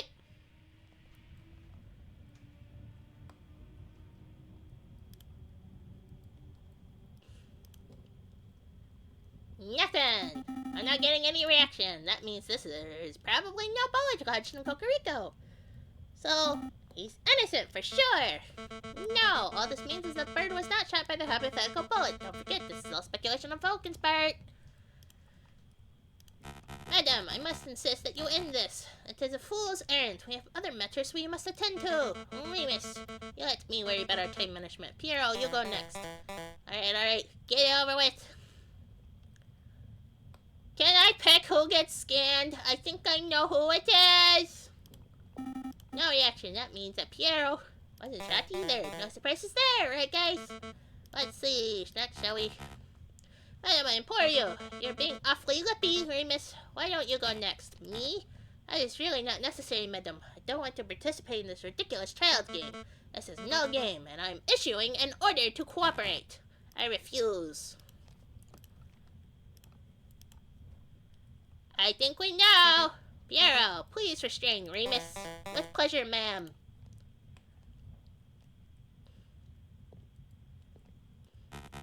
What are you doing? Keep your filthy talons off me. I will not be manhandled by...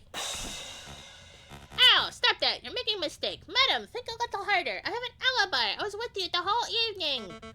Sparrowson, do the test.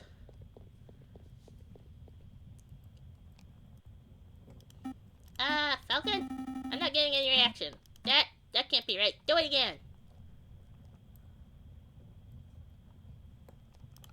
There's nothing. Friar Reamer. This has not been shot as far as this device can tell. The utter nerve to manhandle a child with cloth like that. As I said on the floor, madam, I was with you and Fontaine for the entire evening. I could not possibly be in two places at once. He could not, but somebody else. It's true, you were sitting in my line of sight, exactly where in the murder was supposed to have taken place. As was I. Right, Fontaine was sitting with us too, so I ruled him out. And I know I didn't perform the murder, obviously, which that means every suspect has been accounted for. And not true! Go sit down, Lucky. Your job is done. You realize what this means, don't you, Falcon? Your little test failed. Your hypothetical bullet theory turned out to be unsubstantiated speculation, pure guesswork. Shall we end the trial, madam? Wait! There must be someone we're not accounting for. I just know it. There is someone else who could have been the shooter. Indeed there is.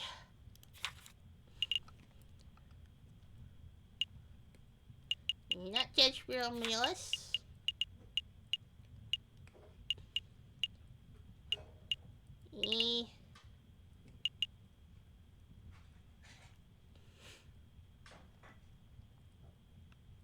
It could be Sylvius. Or it could be the cop. But we're gonna go with Sylvius.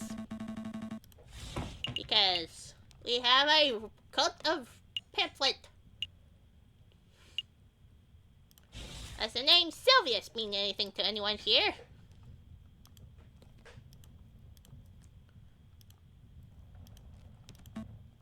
Oh, I was expecting some reaction. Friar Remus, are you sure you don't recognize the name Sylvius? No, it means nothing to me. Be more direct, Falcon. Go straight for the jugular.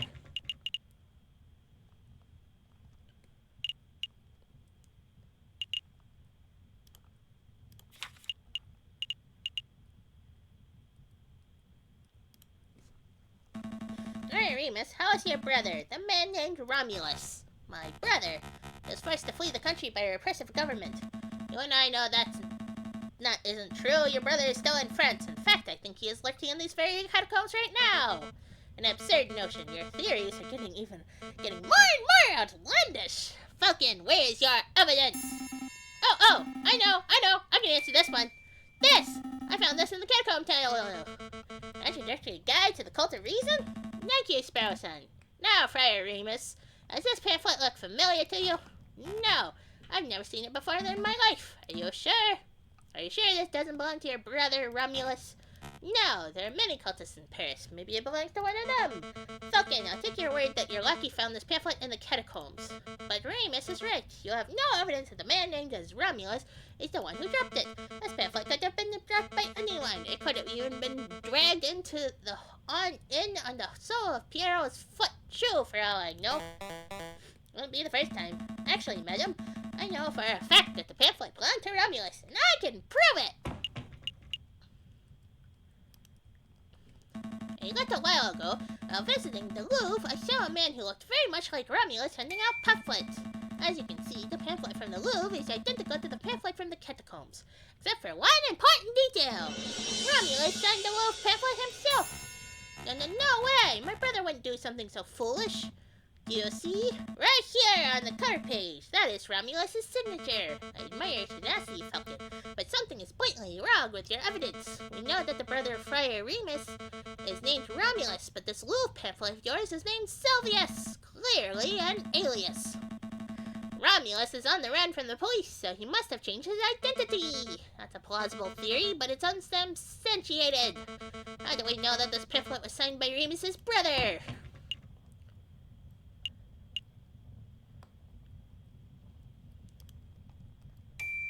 This fountain pen! Hey, where did you get that? Is it my brother's or mine? Wow, Remus, your mouth is almost as big as Romulus's. Anyway, I believe it's yours. Sparrowson happened to find this pen in your room just a few days ago. You mean he stole it? Let's not argue over semantics. What's important, and what you just admitted, is that you and your brother both owned pens just like this one. See? These pens are unique in that they contain green ink, a very unusual choice of ink color. A very evil choice, too. Well, yes, but more importantly,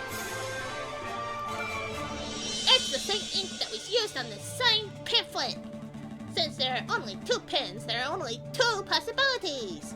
Either Friar Remus has been sending off on an atheist cultist propaganda? I would never do such a thing. Or his brother has been using his identical pen to sign cultist propaganda, the same type that was found in the catacombs. Impossible! My clumsy oaf of a brother lost his pen a week ago. Oh, so then the only explanation is that you lent him your own. No, you see, it doesn't matter how you cut it, Friar. One way or another, you and your brother are tied to the cultist pamphlet. Admit it! Confess! Falcon, enough. You made your point. You're asserting that the friar's pen ties him to the cultist pamphlet. I get it. This is all tenuous, wouldn't you say, madam? No question. Falcon has suggested a theory that hinges upon a theory that hinges upon yet another theory. It's not hard proof by any measure.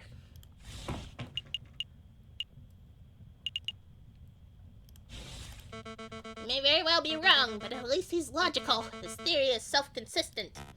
Well, what are you saying, madam? Falcon, where did you say you found this leaflet? The unsigned one, that is. Oh, down the catacomb tunnels, through the fork on the left-hand side. Fontaine, Pierrot, go see if you can find anyone dawdling there where they shouldn't be. Yes, madam. Yes, ma'am.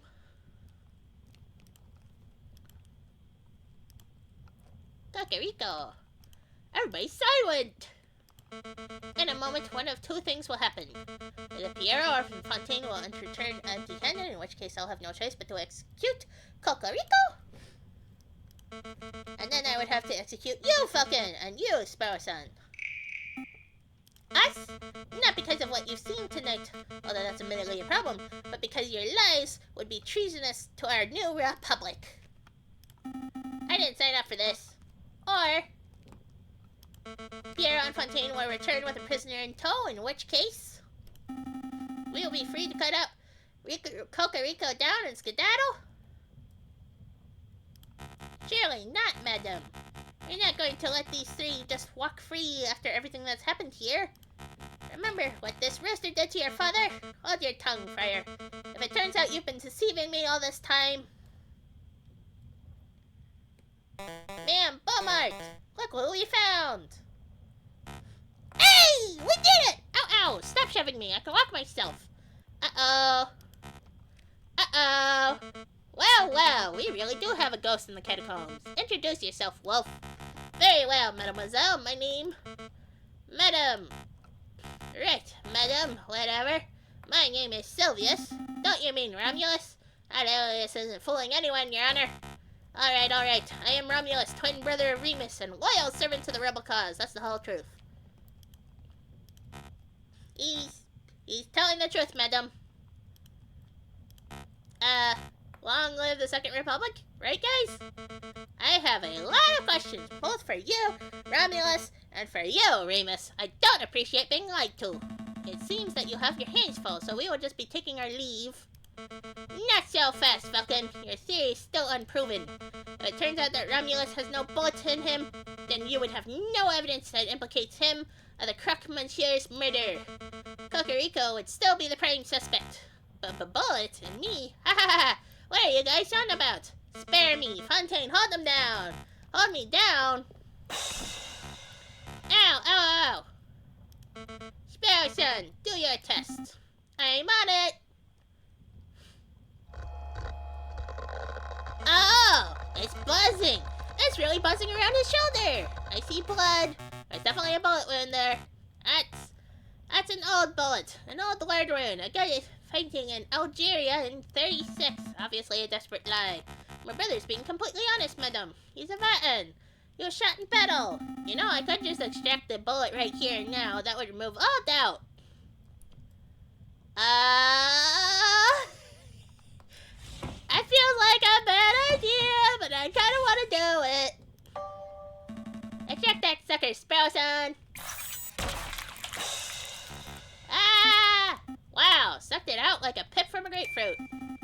Oh, hey, look at that. If I'm not mistaken, this is one of them newfangled bullets, right, Fontaine? There's no mistake. This is an iron-tipped mini-ball, just like the one in the Croque Monsieur's gun. You realize what this means, madame? It clearly demonstrates that Romulus confronted the Croque Monsieur before Cocorico arrived. This is undeniable evidence that Cocorico had nothing to do with the crocodile's death. You're right. I made a mistake. I haven't forgotten what the rooster did to my father, but this bird clearly had no part in the killing of the Croque Monsieur. Therefore, I cannot honestly call him an enemy of the Second Republic. Your friend is free to go. Fontaine, cut the rooster down. Right away, madam. Thank you, madam. For what? For giving us an opportunity to show you what justice looks like. Before you asked what the difference is between revenge and justice, and I replied, rationality. Well, I can see how much effort it must have taken to hold back your emotions and let rationality dictate your actions. Piero and Fontaine will help you carry your friend to the tunnel entrance. We're on it, madam. Will you be okay by yourself with the two wolves? These toothless old dogs. I think I'll manage. Of course. Come on, brother. To your feet. So, cultists. Cultist is such a strong word. Listen, mademoiselle. Don't mademoiselle me. I shall be asking questions here. Tell me, friar, are you a cultist too? Madam, I am just a simple, humble servant of God. Ugh, I never realized how poisonous your words are.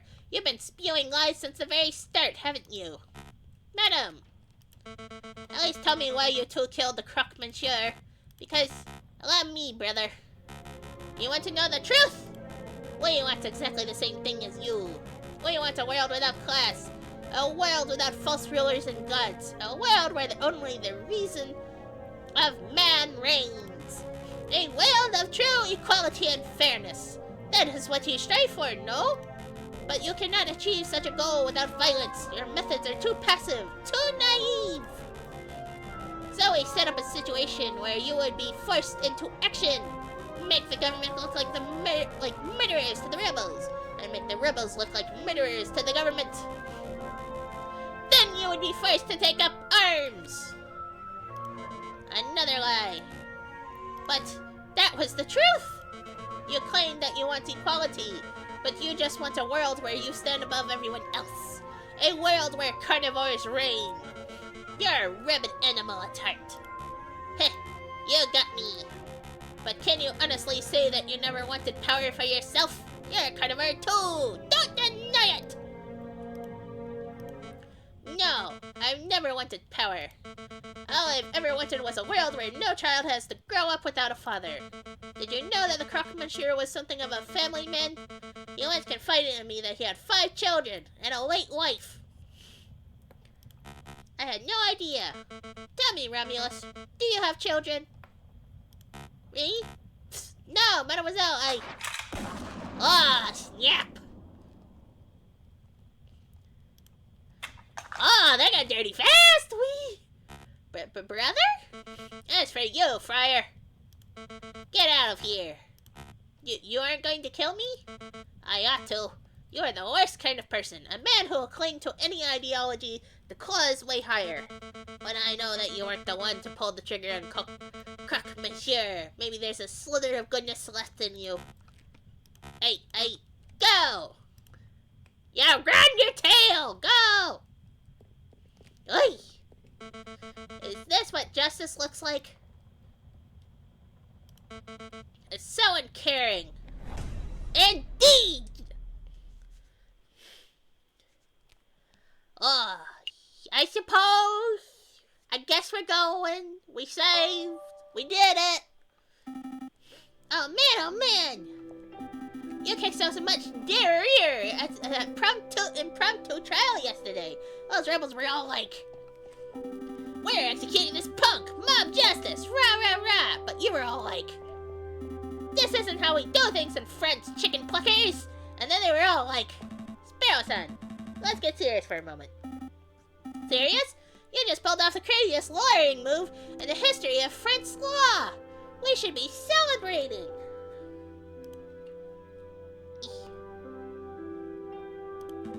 We don't have time to pull out the champagne. Didn't you see the anger in the rebels' eyes? Didn't you feel the tension in the air? We're just days away from violence breaking out onto the streets. Oh yeah, I guess another revolution might be around the corner. But what exactly can we do? We already told the police everything we know. Unless you're not thinking of arming yourself to the teeth and fighting the rebel forces yourself, are you? What? No! You watch far too many action operas. I was thinking of preparing a legal case. A case? For whom? At their core, all historical revolutions center on trials. A nation's rulers are tried and held accountable for their crimes. But you saw the horrendous trial that took place last night. Nobody cares about due process when emotions are running high. Regardless of the outcome of the revolution, we need to make sure that everybody has an equal opportunity for justice. That makes sense. So what's the plan? We head to Cornell's Tavern and hand out some business cards? Think bigger. Who will the rebels target? The king? Exactly! Ooh. To the Palace Royale! Ah! Ooh. This is gonna be a big one!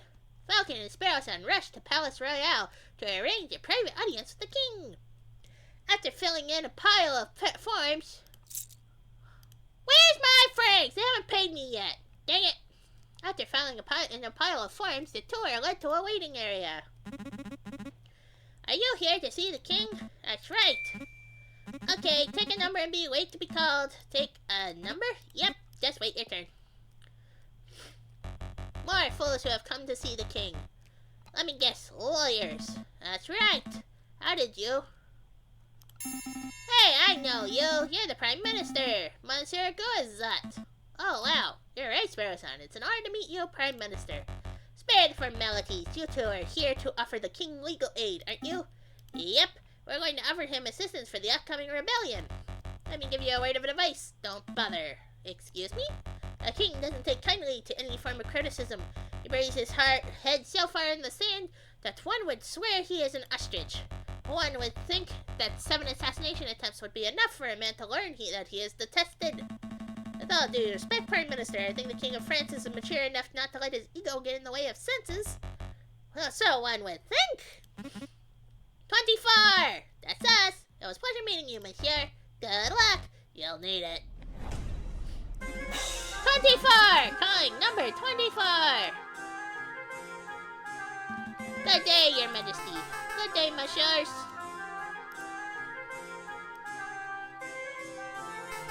Can I help you with something? Oh, I probably should have prepared a speech beforehand. That would have been smart, huh? Just wing it! Right, let's see how to start. Your Majesty! What I'm about to say is of utmost importance. Please listen closely. Okay, I'm listening. It is about to go down. There's a storm on the horizon. Storm coming. Rebels are plotting your downfall, and many believe that a serious uprising is imminent. Imminent, you say? Goodness. We humbly offer you our aid.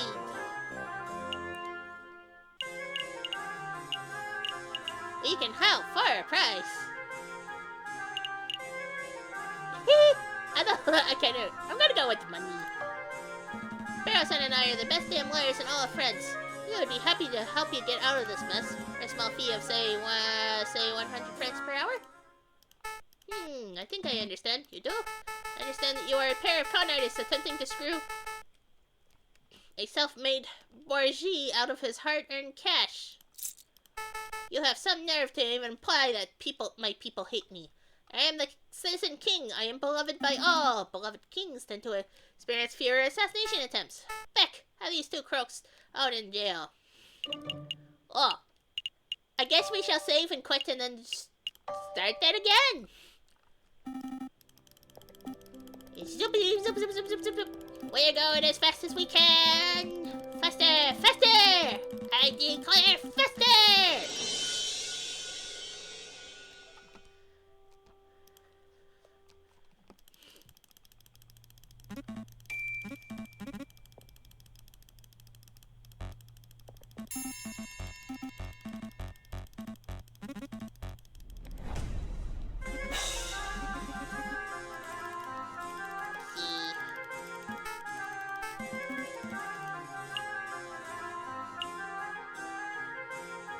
Majesty! There's a storm on the horizon. We humbly offer our aid. The pitiful result will blow over in no time at all. Nonetheless, we would like to humbly offer our aid as lawyers. We may be of great use to the throne in this troublous some time. I think I understand. You do? I understand that you are a pair of con artists attempting to screw a self-made bourgeois out of his hard-earned cash. You have some nerve to even apply that the people hate me. I am a citizen king. I'm beloved by all. I think this is programmed, and we're not going to get to do it at all. The Red King tends to experience fewer assassination attempts. Beck, have these two crooks thrown in jail. Maybe that will teach them a thing or two about respect. Right away, Your Majesty. You can't be serious. Oh, you are serious. Well, this is another fine mess you've gotten me into. There's no need for that attitude. Sparrow-san, you won't be in here for long. Once we receive a court hearing, the judge will no doubt dismiss our charges instantly. How long will that take for us to get a court hearing? Tell me that, Monsieur Smarty Pants. Wait for so I'm guessing? Oh, wait, what? Let's do that again! I totally missed that.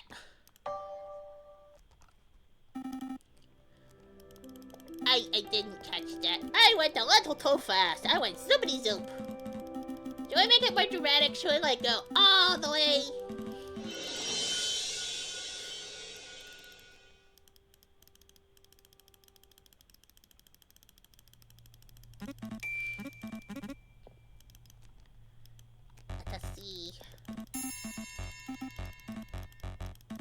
The king doesn't like people, apparently.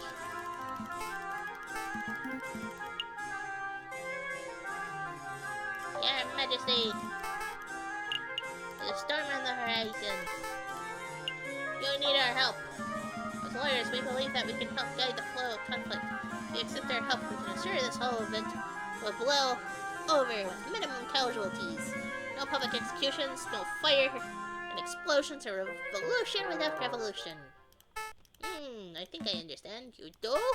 I understand that you are a pair of artists attempting to screw over. I am the Citizen King. I am beloved by all. Beloved kings. Ah, you suck! Oh, you were serious. Well, this is quite no bus. Charges? And how long will it take for us to get a court hearing? Tell me that, Monsieur Smarty Pants. A week or so, I'm guessing? I can see why that might be a problem. The revolution could be in full swing by then. What to do? What to do? You could try escaping? Don't be ridiculous. Nobody has ever escaped from the Conciergerie before. Ah, but no one has ever let the genius Sparrow Son and his witty lackey Falcon into the same jail cell before. That's an absurd suggestion. Any better ideas? Okay, let's break out of prison. Fantastic! Wow. Look, Falcon, a loose brick. We can wait for a guard to transfer us to someplace, sneak up behind him, and then we get a death sentence for murder. I think not. Let's search a little harder. There's a little dent here. One of us could hide. Hide? What would that accomplish? Well, a guard could eventually come in and be like, where's the other prisoner? And then we can use the momentary confusion to push him over and escape. Do you really think that an experienced guard would be confused by a prisoner hiding in a little hole in the wall? We can do better! What is this? There's a bit of scrap metal in this hole. I think it broke off an iron shackle. We can dig through the stone walls with this. See? That's all scratchy. Might actually work. We had a decade or two, so that's a maybe on the stone digging scheme. Well, I'll keep it in mind in case the king decides to Count of Monte Cristo on us! Woo! Kyle! Black reference! Woohoo! Oh. I see a fireplace has been bricked up, so no escaping up the chimney isn't an option. Oh. What's up here? Oh, ledge. Give me a leg up, and you can grab on and shimmy my way over somewhere. Let's be honest, Sparrow Son. Neither of us have the physical prowess to shimmy anywhere. I see nothing. Is there? Where is there something to click? I see nothing.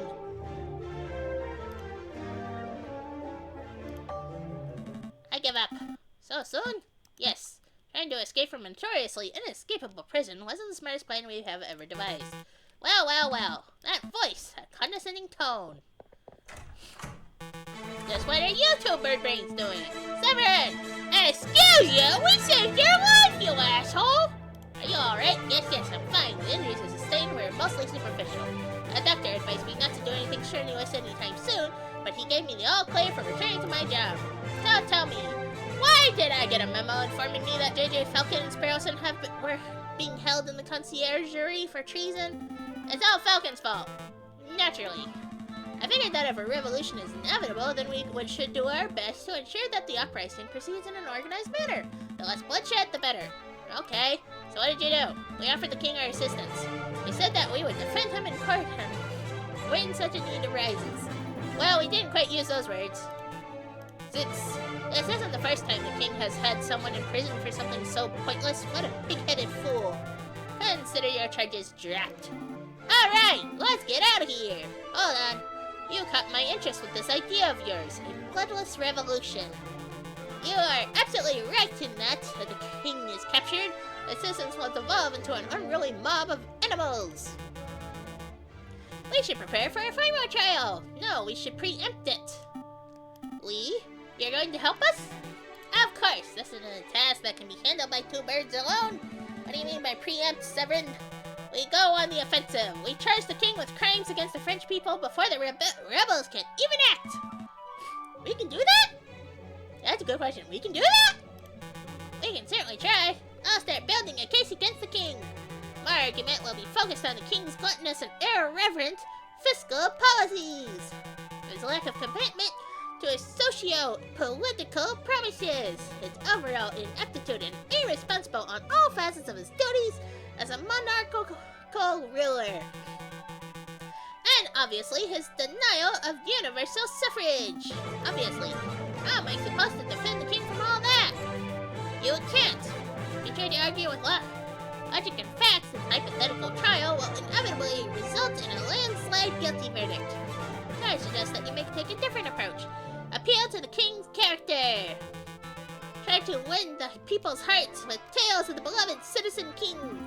He hasn't been called the Citizen King for like 10 years. It was just a suggestion, but consider this. You don't need to win the case. You just need to make a strong enough argument that the trial is fair. All that remains is ensuring that the king can be peacefully brought to the courthouse when the protests start to turn violent. That's a job for police and royal guard. I'll inform Inspector Aviary of our plan so he can prepare accordingly. And he also owes me money! At least I would if I could find him. Inspector Aviary is missing? Apparently, he's taken an informal leave of absence since Wednesday. All done, Falcon.